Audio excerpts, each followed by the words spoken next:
Hello everyone, welcome back. This video contains two useful conversations.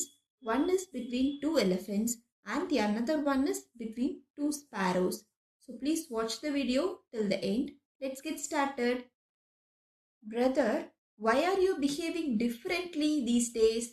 சகோதரரே, இப்போதெல்லாம் நீங்கள் ஏன் வித்தியாசமாக நடந்து கொள்கிறீர்கள்? I am in must now. People call me as a must elephant. நான் இப்போது மஸ்த் நிலையில் இருக்கிறேன். மக்கள் என்னை மதம் பிடித்த யானை என்று அழைக்கிறார்கள். What is must? மஸ்த் என்றால் என்ன? It is a natural condition in male elephants. It happens because of high reproductive hormones. ஆண் யானைகளில் இது ஒரு இயற்கையான நிலை. இது அதிக இனப்பெருக்க ஹார்மோன்கள் காரணமாக நிகழ்கிறது. Does it happen by any external changes? இது ஏதேனும் வெளிப்புற மாற்றங்களால் ஏற்படுகிறதா? No, it happens naturally like a body change. இல்லை, இது இயற்கையாகவே நடக்கும் உடல் மாற்றம் போல. How do you feel during must? மதம் பிடிக்கும் போது நீங்கள் எப்படி உணர்கிறீர்கள்? I feel very restless and aggressive. My body is under pressure. நான் மிகவும் அமைதியற்றதாகவும் ஆக்ரோஷமாகவும் உணர்கிறேன். என் உடல் அழுத்தத்தில் உள்ளது. Is that why humans say elephants become angry? அதனால்தான் மனிதர்கள் யானைகள் கோபப்படும் என்று சொல்கிறார்களா? Yes, but must itself is not dangerous. ஆனால் மதம் பிடிப்பதே ஆபத்தானது அல்ல. Then what makes it dangerous? அப்படியானால் அதை ஆபத்தானதாக்குவது எது? Chain, noise, pain and no rest. சங்கிலிகள், சத்தம், வலி மற்றும் ஓய்வு இல்லாதது. In the forest, I can walk freely. In captivity, stress becomes more. காட்டில் நான் சுதந்திரமாக நடக்க முடியும். சிறை பிடிக்கப்பட்ட நிலையில் மன அழுத்தம் அதிகமாகிறது. So must elephant needs care, not punishment.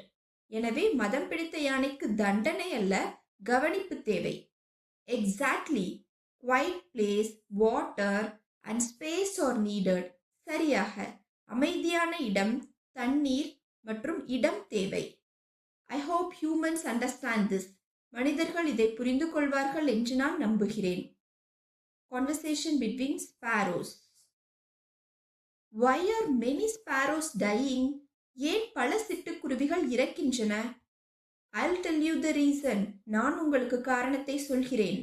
It is because of the cell phone towers. அது செல்போன் கோபுரங்களால் தான். How can a tower affect us? ஒரு கோபுரம் நம்மை எவ்வாறு பாதிக்கும்? The tower sends strong waves all the time. கோபுரம் எப்போதும் வலுவான அலைகளை அனுப்புகிறது. These waves disturb our bodies. இந்த அலைகள் நம் உடலை தொந்தரவு செய்கின்றன. What happened to us because of that? அதனால் நமக்கு என்ன நடக்கிறது? We feel weak and tired. Our eggs do not hatch properly. நாம் பலவீனமாகவும் சோர்வாகவும் உணர்கிறோம். நமது முட்டைகள் சரியாக குஞ்சு பொரிப்பதில்லை. Is that why our nests are empty? அதனால்தான் நமது கூடுகள் காலியாக இருக்கின்றனவா? Yes, the waves affect our memory and navigation ability, which causes us to become disoriented from our path and fly in the wrong direction.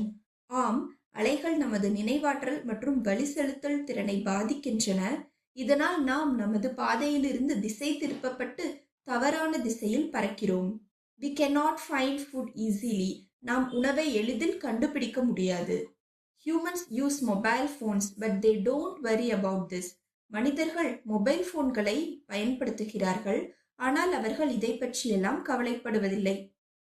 If towers are placed in a right place carefully, we can live. கோபுரங்கள் சரியான இடத்தில் கவனமாக வைக்கப்பட்டால் நாம் வாழ முடியும். Thank you so much for watching. Please subscribe and hit the bell icon. Thank you.